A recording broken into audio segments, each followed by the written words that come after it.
All right, let's get dialed in. Grab your notebooks, mute those phones, and let's go. Today, we're diving into the ultimate comparative masterclass. This explainer is your absolute go-to, high-yield guide for mastering the histological and anatomical differences between a natural tooth and a dental implant. Whether you're literally cramming for board exams right now or just want to bulletproof your clinical foundation, you are in exactly the right place. I am so pumped to get into this with you, so let's hit the ground running.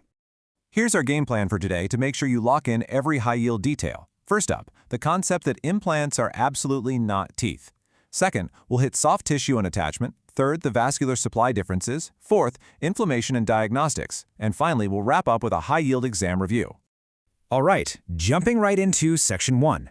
Implants are not teeth, the fundamental mindset shift.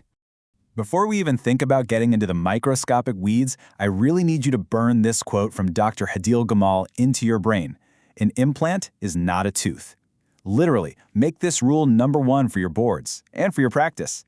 Every single thing we're going to talk about today, every vulnerability, the fiber orientations, the blood vessels, it all stems from this one unavoidable truth. Gross anatomically, from the crown down, these might seem to do the exact same job, right? I mean, we literally restore them to look completely identical to the naked eye. But underneath the tissue, it is a totally different universe.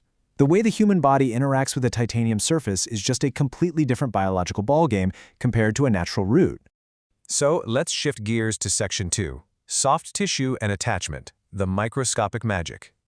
You can clearly see how the functional equivalents lay out here. A natural tooth relies on the junctional epithelium, or JE, to connect to the enamel. But with an implant, we have a functional equivalent called the peri-implant epithelium, or PIE. Both of these structures are trying to create a seal and establish a biological width, but the actual structural integrity of that seal? Wildly different. Okay, seriously, highlight this next part, because it is a classic guaranteed board question. When we're talking about attachment, natural teeth have collagen fibers that insert perpendicularly directly into the cementum. They are locked in, creating this incredibly compact, robust barrier. Implants, though, they don't have cementum. Instead, their type V collagenous fibers run completely parallel to the implant surface. It's a completely different mechanical grip. And this brilliantly illustrates exactly what we just compared. Take a mental snapshot of this for exam day. Notice how the pink collagen fibers of the natural tooth aggressively anchor right into the tooth structure, perfectly perpendicular.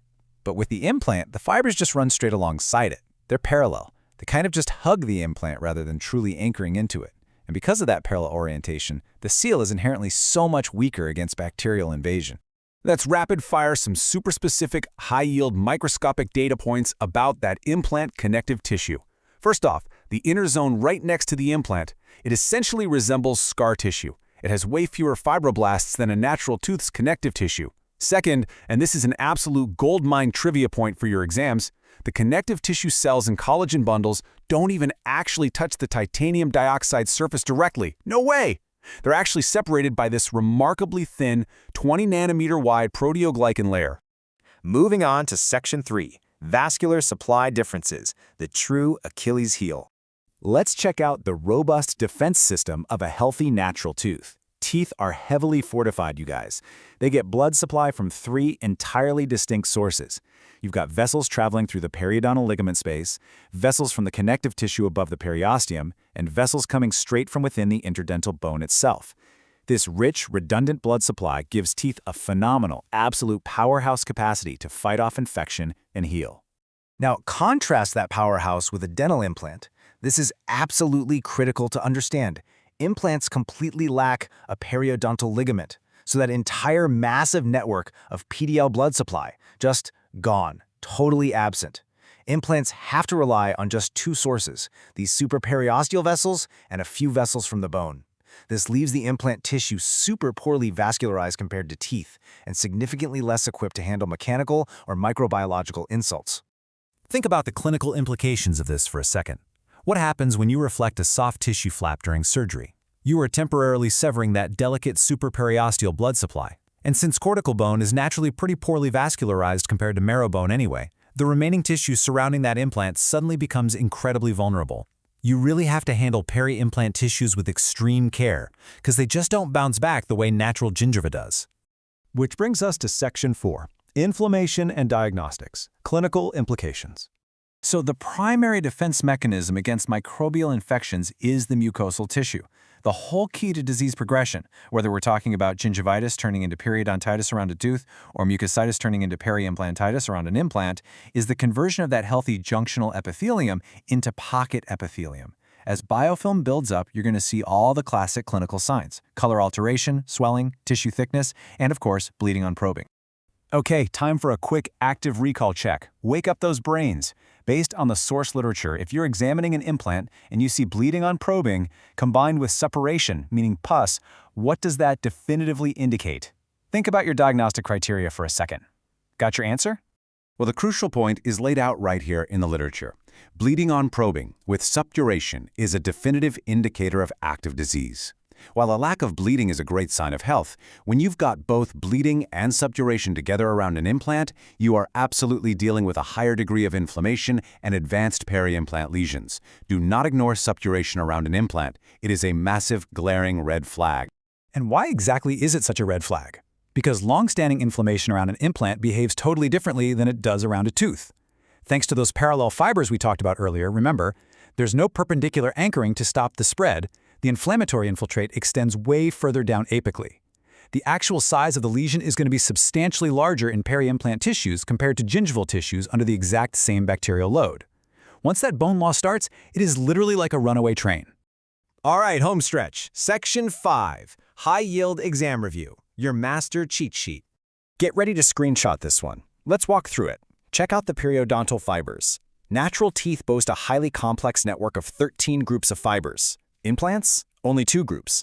For the connection type, a tooth has a dynamic periodontal ligament, whereas an implant relies on rigid osseointegration. The connective tissue around a tooth is highly cellular and vascular, but around an implant, it's highly collagenous, low in fibroblasts, poorly vascularized, and, like we said, mimics scar tissue.